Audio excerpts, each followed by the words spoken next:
Hola, hola, bienvenidos a Charlemos con Jimena, conversaciones sobre fronteras, identidad y pertenencia. ¿Qué ocurre cuando el cuerpo sana, pero el alma aún busca su hogar? ¿Y qué tal si el arte fuera también una forma de curar la nostalgia?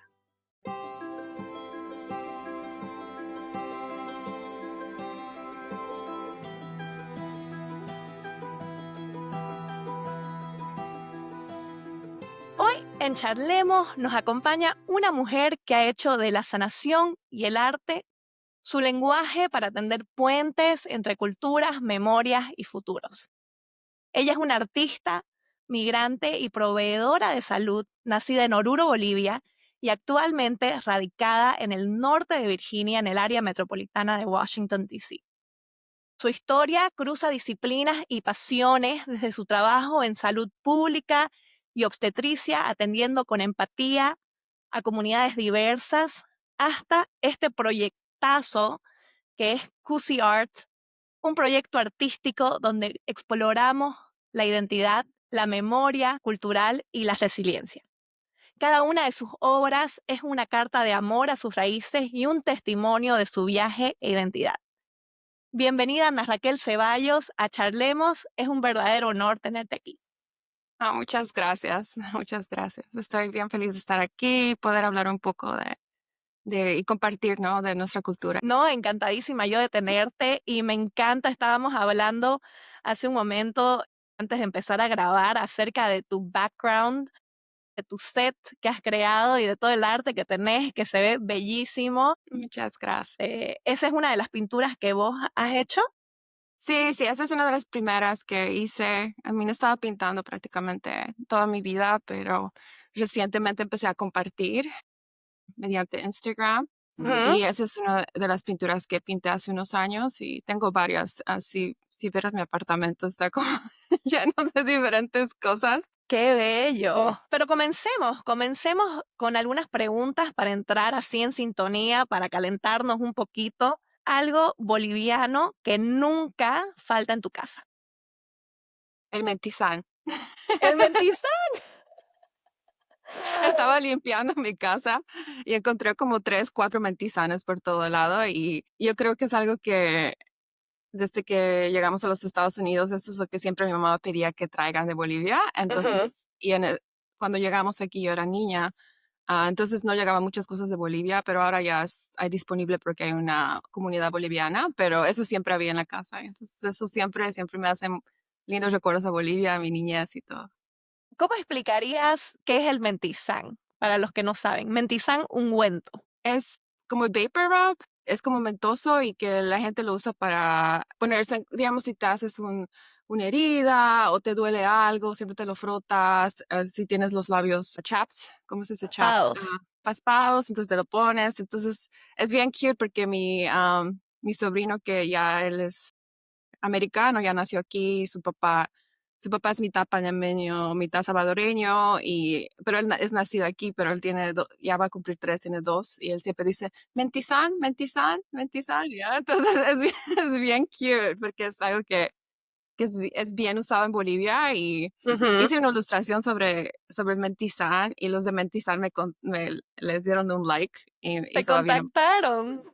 Sí, they really liked the drawing, so estaba bonito. En mi botiquín de salud tengo mentizán de todos los tamaños y en mi familia también nunca faltaba el mentizán y el mentizán para todo, para la picadura, cuando estás resfriado, para frisionarte el pecho cuando tenés tos, para todo, o sea, Yeah, para todo. yeah, yeah. Lo usamos bastante, así que los de mentizán van a estar contentos. La otra pregunta que tengo, y capaz incluso está relacionado, ¿qué olor? ¿Hay algún olor que te transporta directamente a Bolivia? No sé si es un olor específico, pero hasta cuando vas aquí es como el olor de las panaderías. Y cuando regreso a visitar a Bolivia, eso es lo que más me encanta, caminar en la calle y ir a comprar pan del día y sabes cuando ha salido y el olor bien de las marraquetas, de todas esas cosas, eso siempre me transporta a Bolivia. Contame un poquito de cómo era tu vida en Oruro antes de emigrar. Yo me vine a los Estados Unidos, bueno, no fue decisión mía, ¿no? Fue decisión de mis papás. Me vine a los 9 años y vivíamos en Oruro. Toda mi familia es de ahí.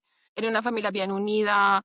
En, en- yo creo que es bien común en Bolivia, ¿no? Que vives cerca de tus familiares. Entonces, mi abuelo tenía una casa en la misma calle. Él tuvo 9 a 12 hijos, 9 que estaban vivos, y cada uno cuando se casaba les regalaba un apartamento en un edificio. Entonces todo el edificio era como del Chavo del Ocho, era como cada apartamento era como un primo. Entonces era como mi primo estaba encima de nosotros, del apartamento de nosotros, mi otro Ujú. primo abajo. Entonces estaba acostumbrada a salir a jugar y solo miraba en el patio, le veía a mi prima al otro lado del patio, le decía, vamos a jugar. Y ella salía y eso era, después íbamos juntos a la escuela, al colegio, y era como bien unidos. Entonces para mí eso era lo normal, y de ahí de irnos a estar tan unidos con la familia a venir a un país donde no teníamos mucha familia fue bien, bien fuerte. Entonces mis mejores recuerdos yo creo que de mi vida también han sido mi niñez en Bolivia, y también porque uno no lo romantiza, ¿no? Yo creo que esa es la forma de sobrevivir, no lo romantizas esa niñez o esos momentos bien cercanos con la familia. Oruro es una ciudad que ha crecido bastante ahora, pero era más pequeño en esas veces. Caminábamos a todo lado, tomábamos clases de arte con mis primos, íbamos a comer salteñas, caminábamos por la plaza, íbamos a visitar a diferentes abuelitas para que nos den dinero para que nos podamos comprar cosas. Entonces, eso es como crecí. Más que todo fue bien, bien cerca a la familia. ¿Cómo fue enterarte que ibas a vivir en Estados o que te ibas a ir a vivir a Estados Unidos? ¿Lo entendías en esa época con solo 9 años? ¿Entendías qué es lo que estaba pasando? No, yo creo que no capturaba realmente qué cambio había. Yo me recuerdo estar bien emocionada de que estaba yendo a visitar Estados Unidos y era, oh, ahí está Disney World. Eso es lo que pensaba. Lo que yo no entendía es que no iba a verles a mis primos más de 9 años, ¿no? Y había crecido con ellos. A pesar que eran mis primos, crecimos en el mismo edificio, compartiendo cada día. Yo no me daba cuenta que cuando me he despedido no les iba a ver hasta que cumpla 18 años. Pues eso yo creo que fue algo que con años lo pude procesar, así el extrañar, y en esas veces no había como la comunicación que hay ahora, no te puedes hablar por WhatsApp o diferentes métodos de comunicación. Antes era, solo tenías que llamar por teléfono y era bien, bien, bien caro. No sabíamos mandar cassettes, sabíamos grabar y contarnos cosas así, hasta de adulto he procesado, yo creo, lo que me pasó en la niñez. El inmigrar yo creo que es algo bien difícil, ¿no? Es difícil, es difícil.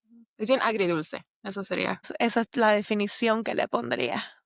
¿Qué fue lo más difícil y lo más hermoso de llegar a un lugar como Virginia? ¿Llegaste a Virginia o llegaron a otro lugar? Contame un Eh, poquito llegamos acerca de a, eso. eh, llegamos a Maryland, Ujú. pero es en área metropolitana. Entonces Maryland, Washington, D.C. y Virginia están como cerca. Entonces, digamos, si quieres, puedes manejar e ir por los tres lugares en un día. Llegamos a Maryland, pero después nos venimos a vivir a Virginia algunos meses después porque fue bien difícil para mi papá poder encontrar trabajo en Maryland. Yo creo que fue difícil el cambio, ¿no? El cambio, me recuerdo cuando llegamos, bueno, tengo tres hermanas, pero esa vez mi mamá vino embarazada, con mis otras dos hermanas, mi mamá embarazada, mi papá también. Mi papá tenía creo como 38, mi mamá 37. Y fue difícil el cambio, ¿no? De ir a un lugar donde puedes caminar a todo lado, estás rodeado de familia, a un lugar donde no sabíamos qué bus tomar para ir a comprar comida, el idioma, soledad. A pesar que entonces teníamos uno al otro, yo le veía a mi mamá bien con los cambios también, estaba embarazada, tratando de buscar ayuda. Eso fue bien, bien difícil de lo que me recuerdo de mi niñez. Lo bonito que sí la inmigración te trae es oportunidades, y también poder encontrar otra cultura que en sí se vuelve gran parte de ti, ¿no? Yo he estado en Sí. Estados Unidos más de la mayoría de mi vida y me considero ya, bueno, soy americana también y me considero boliviana americana, y poder tener dos diferentes culturas y poder como agarrar las dos culturas y crear ah, otra identidad es algo que ha sido, al principio para mí era bien difícil de poder entender, pero ahora yo lo valoro y lo que antes era como una inseguridad, como no soy de allá, ni soy de aquí, no soy de allá, ni soy de aquí, y encontrarse como que no perteneces a ninguna parte es bien difícil, pero ahora ya con haberlo procesado, con la experiencia de la vida y todo eso, es algo que Ujú, encuentro que ha sido un regalo para mí. Ya considero Estados Unidos el lugar donde voy a permanecer, porque aquí es donde está mi familia, ujú. pero también es como esa nostalgia que nunca te sientes en casa en ninguna parte. Entonces, es bien complicado el emigrar. Mira, me ha súper como me he sentido súper identificada, ¿no? Con muchas de las cosas que decís, especialmente en este punto de la familia, de lo que te perdés cuando vivís lejos, que te perdés tantas cosas importantes que pasan en tu familia. Creo que ese apoyo, esa vida en comunidad que de cierto modo, cuando inicialmente emigrás, capaz desaparece, pero obviamente, por ejemplo, en tu caso, crearon un nuevo núcleo, un nuevo espacio de familia que ahora es tu familia y es tu hogar. Sí, sí. O sea, como regresé después de 9 años a Bolivia porque no me toma tiempo poderse estabilizar aquí económicamente. Y ya éramos 6 y mis papás tenían que ahorrar para poder viajar y toda esa situación y poder salir del país, todas esas cosas. Y entonces me recuerdo que fui a Bolivia a los 17 y cumplí 18 en Bolivia. No había Facebook esas veces, no podías ver cómo han cambiado tus primos. Hablábamos por teléfono poco a poco, pero ya llegamos a la edad que éramos, ¿no?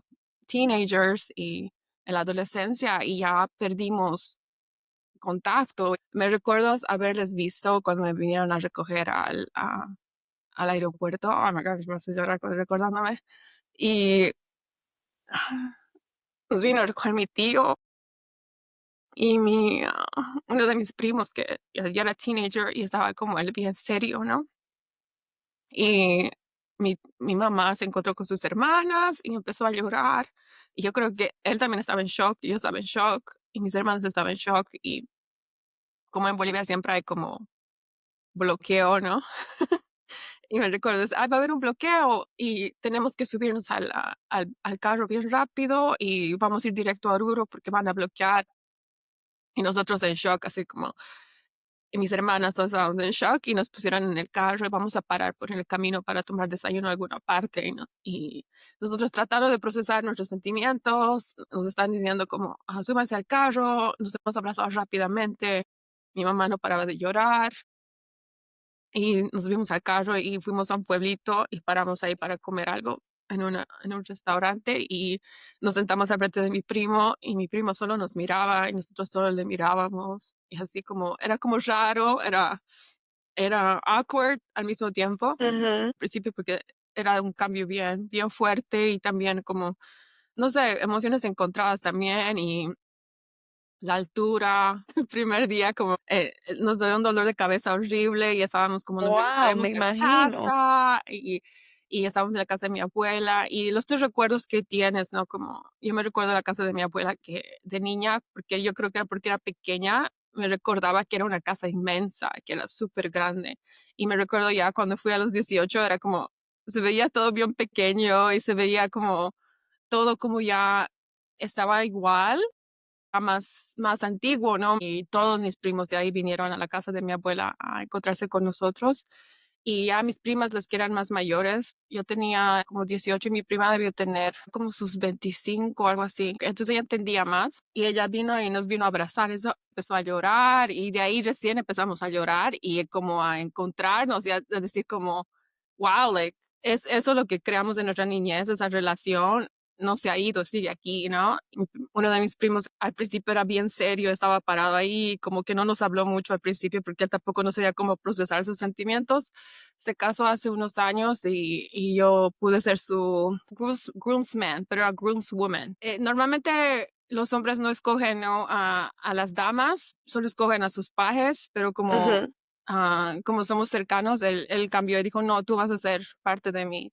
Entonces, yo fotos con todos mis primos, era la única mujer, pero eran con todos los hombres y era como yo, era un groomsman. Yo creo que eso describe nuestra relación, que esa relación que creamos de nuestra niñez Ujú. sigue está presente, ¿no? Entonces, yo sé que cualquier cosa que pasa, si necesito algo, siempre yo les puedo llamar a mis primos y me vienen a ayudar. Es una relación que es difícil de explicar, ¿no? Ese tipo de relaciones que tienes con la familia o tu niñez, tus amigos de tu niñez. Para mí eso representa mucho mi niñez en Bolivia, ¿no? Que es la familia. Los primos que se convierten en tus hermanos, son como tus hermanos, ¿no? La Ya. relación que uno crea con los primos, no muchas veces se habla sobre la relación Mm, con los primos, pero es una relación única que creas creciendo con tus primos, yendo al colegio, la mayoría de las veces con los mm. primos, en reuniones familiares. Entonces, sí, me puedo imaginar cómo es esa relación de unida y única. Yo creo que esa nostalgia me viene mucho cuando estoy creando arte y regresar es interesante como inmigrante, acostumbras, ¿no? Especialmente en Estados Unidos y todo, que estás acostumbrada a ser una minoría, ¿no? Entonces es como lo normal que seas la persona diferente en un lugar. Pero cuando vas a Bolivia y ya no eres minoría, y ese sentimiento es algo raro de explicar, ¿no? Porque me recuerdo caminando por La Paz y digo, todos como son bolivianos y todos son como parecidos de una cierta forma, Ujú, rasgos y todo eso, y eso es algo bien raro porque sentirte que eres parte de la mayoría es algo bien interesante cuando estás acostumbrado a ser una minoría ujú. y ver cómo la cultura, la riqueza, colores, a mí me encantan, a mí específicamente de la artesanía indígena y como que es más como basado en cosas y la naturaleza local, aguayos, cosas así que cuando voy a Bolivia siempre voy con mi mamá y les pregunto a la señora si les puedo sacar fotos, ¿no? Me dice, ¿me vas a dar comprar algo? Si me compras algo, me puedes sacar. Y yo, ya. Así, en esa forma he empezado a sacar fotos y de ahí he basado bastante de mi arte, incluyendo esta pieza. No solo la naturaleza en Bolivia es lindo, la gente, el calor, la gente que no sé, yo creo que uno valora más la riqueza y el país muchas veces cuando estás lejos, ¿no? Cuando extrañas eso. Y eso yo creo que de ahí viene la mayoría de mi arte, ¿no? Del humor también boliviano. Siempre estamos como eh, eh, con noticias o hablando de Bolivia. Tengo una bolsa de sublimes que estaba comiendo, que ella me Deli, me trajo. encantan. Entonces, hay una cierta conexión. Entonces, mi mamá siempre nos pregunta y nos dice también que es difícil porque mi abuela sigue allá y mis tías siguen allá, pero ella también no tiene mi mamá tiene una casa allá en Oruro y todo. Y ella nos dice, ¿qué vamos a hacer si yo ya no estoy, ustedes van a seguir yendo? Entonces, en eso estamos porque am, mi conexión yo creo que es bien fuerte porque mi mamá, pero eso de sentir que tal vez cuando ella ya no esté, cómo yo me voy a seguir conectando con esa Mm, cultura. Y yo creo que cuando eres inmigrante, especialmente cuando eres hijos de migrantes o no es una decisión de ti que has sido como inmigrar, es algo que te da miedo perder, ¿no? Como para mí ha sido un esfuerzo y para mis papás ha sido un gran esfuerzo tratar de mantener el español, tratar de mantener la cultura, tratar de mantener para poder comunicarte con otras generaciones como tus abuelos, tus tíos, ujú.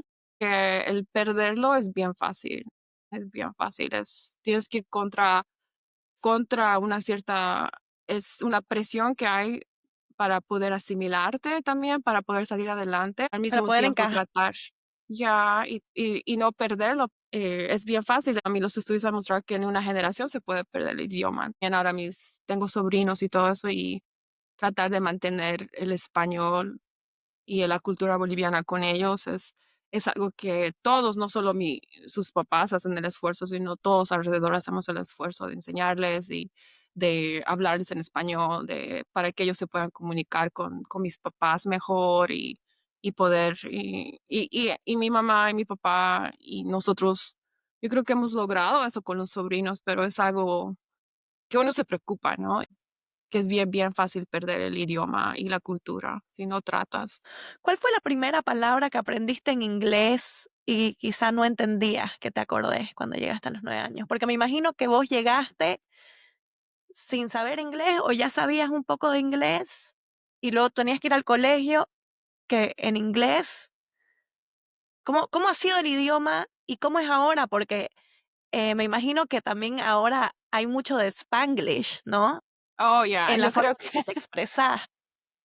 ya, yo creo que lo que yo digo más y a todos normalmente es que hablo Spanglish, que eso es lo que, ese es mi idioma oficial porque y con las personas que me entiendo más es con las personas que son bilingües, porque podemos mezclarlo y hablar y entienden la cultura latina o Ujú. boliviana y entienden la cultura americana y entonces es como en inglés se llama code switching, ¿no? Y que no tengo que hacer mucho de ese code switching porque ellos me entienden lo que estoy hablando. No me recuerdo específicamente una palabra la primera palabra que aprendí, pero sí, no vine, no sabía inglés,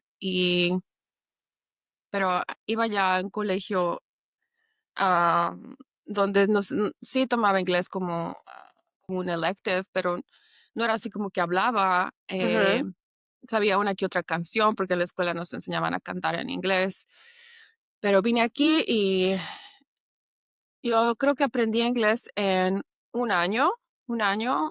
Mis hermanitas, una de ellas tenía 5 cuando vino y mi otra hermana mayor tenía un año mayor que yo. Yo creo que ellas aprendieron rápido. Mi hermanita ya hablaba a los 6 meses.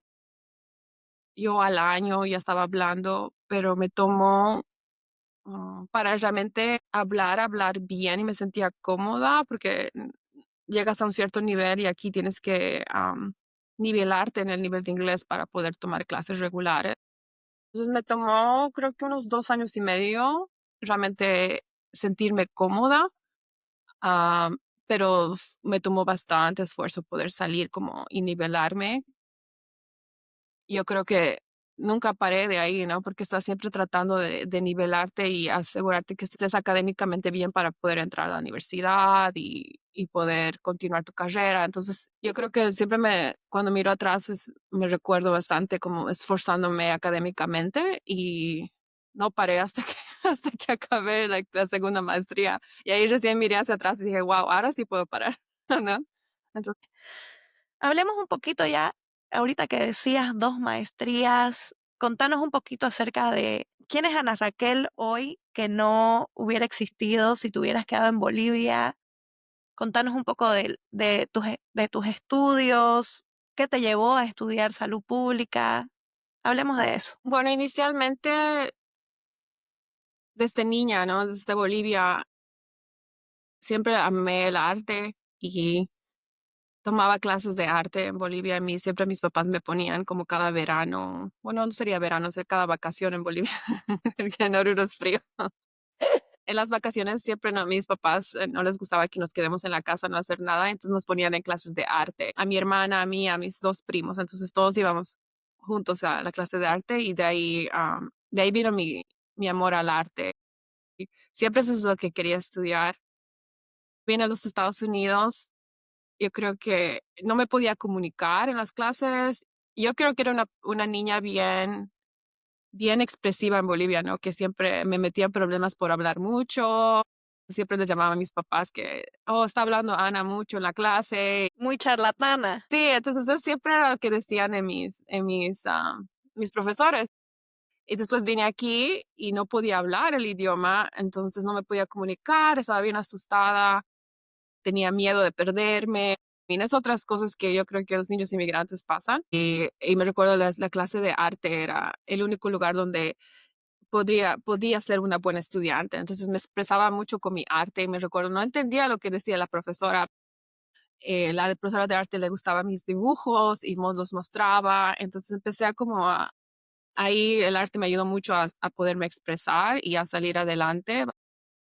Entonces, inicialmente yo quería estudiar arte, pero es algo que, no, como no entiendes, en la niña es algo que mis papás también estaban bien preocupados. En cierta forma, si iba a escoger una carrera así.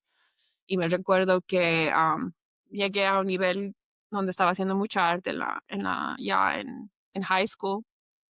Y había como las escuelas que vienen a hablarte, oh, puedes ir a esta clase de arte. Entonces quería aplicar a la universidad para estudiar arte. Y de ahí mi papi me dijo, me habló seriamente y me dijo, es bien lindo, pero el arte no va a pagar tus biles.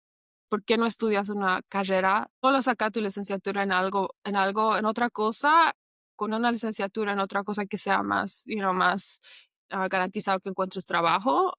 Con eso vas a poder pagarte todo lo que tú quieras, vas a poder pagarte todo el arte que quieras, te puedes pagar clases, con eso vas a poder hacer todo. Entonces, eso fue la decisión que ahí dije, que eso que es la segunda cosa que me gusta más. Y de ahí encontré, hice premedicina. Ya. ah, Dije, ok, biología, premedicina para entrar a la escuela de medicina y me gusta ayudar a la gente. Y ya empecé ya la licenciatura y en Estados Unidos tienes que sacar primeramente tu premedicina con una concentración en biología. Y después de eso acabas la licenciatura y recién puedes aplicar a la escuela de medicina. Y no es garantizado que te van a aceptar, es bien competitivo y de paso es otros años para que salgas doctor. Y después de esos otros años para hacer tu especialidad. Me recuerdo eh, haber conocido a una persona en la universidad que había hecho premedicina, yo estaba haciendo premedicina y él se graduó de la universidad y no podía encontrar trabajo con su degree de biología y de ahí yo me empecé a asustar y dije, ¿qué voy a hacer? Porque eso solo me va a funcionar si puedo entrar a la escuela de medicina y eso es tan competitivo, me va a tomar años. Mm. El costo de la medicina en Estados Unidos, estudiar es bien, bien fuerte. Y yo, ¿qué voy a hacer? No, no voy a tener el dinero para poder pagar eso. Ahí decidí, I was like, qué puedo estudiar que me puede dar dinero? Puedo trabajar y de esa forma pagarme el resto de mis estudios. Y ahí encontré enfermería, que podía después graduarme de enfermera a los 4 años y con eso poder hacer todo lo demás. Y eso es lo que encontré, entonces estudié enfermería, me gradué como enfermera y trabajé en el hospital por un tiempo y de ahí empecé mi segunda maestría a los 6 meses y de ahí Okay. hice salud pública. Y porque de cierta forma lo que más me impactó cuando llegué a los Estados Unidos es cuando mi mamá estaba embarazada y fuimos a buscar ayuda médica y encontramos aquí una clínica que ayudaba a inmigrantes y Ujú. de ahí me recuerdo, dije, eso es lo que yo quiero hacer, eso es lo que yo quiero ayudar a otros inmigrantes, yo quiero poder ayudar a las mujeres cuando están en necesidad y todo eso. Entonces de ahí encontré un trabajo en salud pública como enfermera y de ahí decidí hacer la maestría en salud pública, concentración en salud global y Que es de ahí practicante de enfermería, no es la traducción de nurse sí, practitioner. practicante de enfermería. Prácticamente estudias medicina encima de tu grado de enfermera y ya puedes practicar como proveedor y practicas medicina, diagnosticas, todo lo que hace un doctor en ciertas Ujú. limitaciones. Eso me tomó 3 años y medio. La primera maestría lo acabé en 2 años. Entonces casi todos mis 20 estudié. Y me gradué y me ayudó mucho el español para poder encontrar ese trabajo y de ahí empecé a trabajar y dije, bueno, voy a hacer algo que siempre he querido hacer, que era concentrarme en salud de la mujer, en obstetricia. De ahí ya han sido 9 años que practico medicina y doy cuidado prenatal. Wow, qué increíble toda, toda esa experiencia de entrar al mundo de la medicina. En verdad, escuchaba esto en otro podcast que era acerca de cuánto tiempo pasamos, ¿no? Con las enfermeras, Mm, que son las que realizan gran parte del ya, cuidado de la persona. ¿Cómo te influye o cómo influye tu identidad migrante? ¿Cómo sentís que esta afecta la manera que das el cuidado médico? Estabas diciendo que una de las razones por la que encontraste también este trabajo es porque hablas español. Entonces, ¿cómo sentís que todo eso hace o engloba a tu persona? lo que más me mantenía en este trabajo era poder trabajar con la gente que es inmigrante y que está pasando por necesidades en la misma forma que Ujú, nosotros podemos pasar. Y eso es lo que más me atraía a ese trabajo y la razón por la que me quedé 9 años ahí, ¿no? Y poder entender lo que están pasando las personas llegando a un lugar donde no entienden, no tienen acceso a cosas básicas. Estados Unidos es un país muy, muy rico en muchas cosas, pero también la gente pasa mucha, mucha necesidad por la falta de recursos o muchas veces por no saber dónde ir para ayuda en ciertas cosas. Porque aquí no te ganas el día a día, trabajas fuerte, pero también te cuesta mucho el vivir ujú, y poder ayudar en unos momentos bien, bien más críticos, ¿no? De tu vida y volverte una mamá nueva o una mamá inmigrante que es la primera vez que está teniendo un bebé en los Estados Unidos. Yo le vi a mi mamá pasar por todo eso ujú, y poder ser alguien una proveedora donde yo estoy dando cuidado prenatal en español y poder comunicarme y entender no solo el idioma, pero entender la cultura, no solo para personas de mi propio país, sino a personas latinas, poder entender lo que están pasando. Cuando inmigras uno se deprime, uno pasa por tantas cosas y aumentar que estés embarazada es bien, bien fuerte. Poder ayudar y poder entender y sentirme como si fuera un puente ujú, para otras personas que estaban pasando por una situación que yo ya pasé, que mi familia ya pasó y poder ayudar y ser ese puente. Eso es lo que más me trajo satisfacción con la carrera que he podido tener. ¿Qué te da el arte que no te da la medicina y viceversa? El arte para mí, inicialmente cuando empecé a hacer arte, especialmente cuando llegué a los Estados Unidos, empecé a hacer más porque no me podía expresar mucho, porque no hablaba el idioma. Y me recuerdo que al principio fue más como cierta forma de un diario, ¿no? Pero también cuando miro atrás mi arte, en mis teenage years y también era porque era inmigrante y todo eso eran bien tristes, eran bien like deep y eran como bien dark, ¿no? Entonces me recuerdo pero yo creo que eso es lo que estaba sintiendo en ese momento y mirando Ya.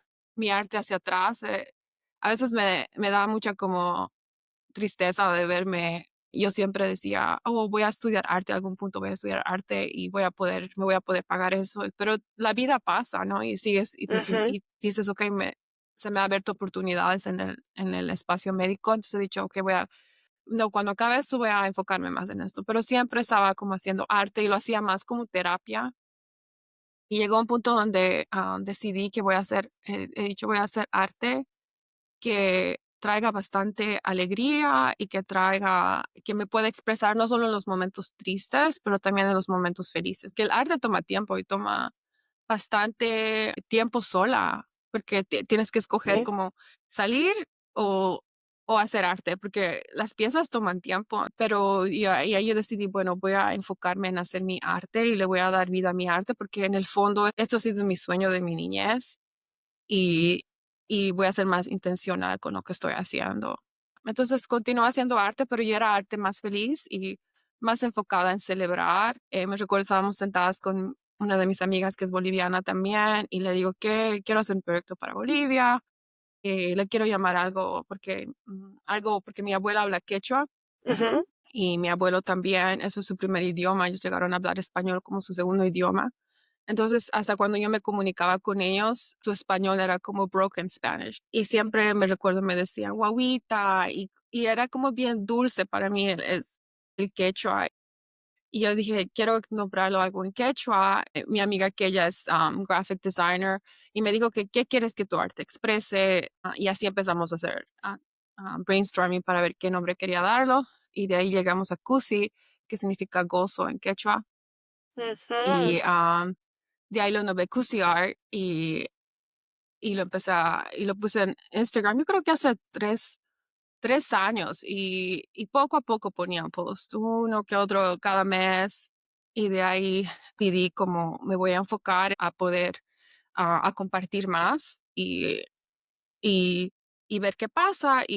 y así empecé a enfocarme y empecé a compartir más y más con disciplina y it just took off después de eso, ¿no? En un año pude crecer bastante con seguidores y poder compartir y expresar más cosas de la cultura boliviana, de la cultura sudamericana, latina, y hay bastantes personas que yo creo que están llegando a conocer Bolivia mediante el arte. Entonces, eso es lo que me hace muy, muy feliz. Esa en verdad fue la manera por la que conectamos, fue por tu arte, Sí, ya. porque yo vi algunas de las cosas que vos habías hecho porque dibujas sobre todos los departamentos, dibujas cosas típicas, dibujas las comidas con muchos colores. Y entonces esa fue la forma en la que nos conocimos, ¿no? Nunca nos hemos Ujú. conocido en persona, nos hemos conocido únicamente por Instagram. ¿Cómo soñás el futuro de Cusi Art? ¿Qué sigue? ¿Qué viene? ¿Qué estás planeando? Contanos un poco de eso. Me conecté mediante internet también con una boutique, la Mampi en Bolivia, entonces empecé a vender mi arte mediante esa boutique, en algunas piezas de mi arte. Ahí. O sea que tu arte la pueden encontrar en Bolivia. Sí, tengo con ella creo que son cuatro piezas que estoy vendiendo. Es como una tienda en La Paz donde tú puedes ir a comprar souvenirs y todo eso. Y entonces le di como los prints con los que estamos trabajando juntas son el de La Paz, el de Bolivia y dos más que yo sentí que en cierta forma quería que la gente en Bolivia tenga acceso a eso, ¿no? Y ahora tengo mi tienda aquí en Estados Unidos porque hay muchas personas que siempre me contactan mediante QCR. Ujú. Ha sido bien lindo poder ver que la gente se identifique y no solamente gente boliviana, sino gente que muchas veces son latinos o no son latinos, que tengo amigas también que no son latinos ni bolivianos, se identifican con el sentimiento del arte y pueden como comprar algunas piezas ah, y poderlas tenerlas en su casa y todo eso. Entonces, me hace bien, bien feliz que la gente se pueda identificar o lleguen a conocer de Bolivia mediante mi arte. Antes de despedirnos, Ana Raquel, ha sido de verdad un placer, pero tenemos una tradición que hemos creado en el podcast, que yo he creado en el podcast. Cada invitado deja una pregunta para el siguiente invitado sin saber quién es el siguiente invitado. Y entonces, nuestra anterior invitada, la última pregunta y la pregunta que te dejaron fue, ¿en qué momento histórico en la historia del país te gustaría haber vivido? En la historia del país. Yo creo que los tiempos de la niñez de mi papá, él siempre habla de las épocas en Bolivia de cuando las minas eran bien, bien fuertes y él se veía vivir él un pueblito donde la economía estaba bien en ese pueblito porque tenían bastantes minas. Quisiera poder vivir en esos tiempos para poder, no necesariamente yo vivir, pero para poder verle a mi papá en su niñez. Que sería increíble, creo que sería una experiencia única poder volver Ya, a esas épocas y ya, ver eso. ya, ya. Cuando las minas eran bien, bien fuertes en esas veces. Sí. Sí que las minas están ahí, ¿no? Pero esas veces me sabía decir él que había muchas personas que iban del exterior y la economía estaba bien, importaban cosas de todo lado. Ujú. am, y a mí mi mamá habla del fashion esas veces también. So. La moda que existía ahí, ¿no? Yeah, yeah. Gracias, gracias Ana Raquel. Ha sido increíble, hemos llorado, hemos reído, hemos compartido muchas cosas en este episodio. Gracias por mostrarnos que sanar también es recordar, que crear también es resistir y que migrar también puede ser un acto de ternura en la manera en la que hablamos, en la manera en la que traemos nuestro lenguaje. Así que muchísimas gracias de verdad por estar con nosotros, por compartir tu historia. Vamos a dejar en los comentarios del podcast todos tus canales de QC Art para que la gente te pueda seguir y para que puedan seguir disfrutando de tu arte tanto como yo la he disfrutado desde lejos. Muchas gracias. Gracias por tenerme con ustedes. Gracias, Ana Raquel. Y bueno, ahora sí, es hora de despedirnos. Ahora sí, es hora de despedirnos y si te gustó este episodio, seguinos y suscríbete para no perderte ninguna historia. Si conoces o sabes de alguien que debería estar aquí sentado con nosotros compartiendo su historia, déjalo en los comentarios o escribime por nuestras redes sociales porque tu voz y tus sugerencias son súper bienvenidas en este podcast. Nos escuchamos en el próximo episodio. Gracias a todos por ser parte de esta conversación. Gracias, Ana Raquel. Chao, chao. Gracias.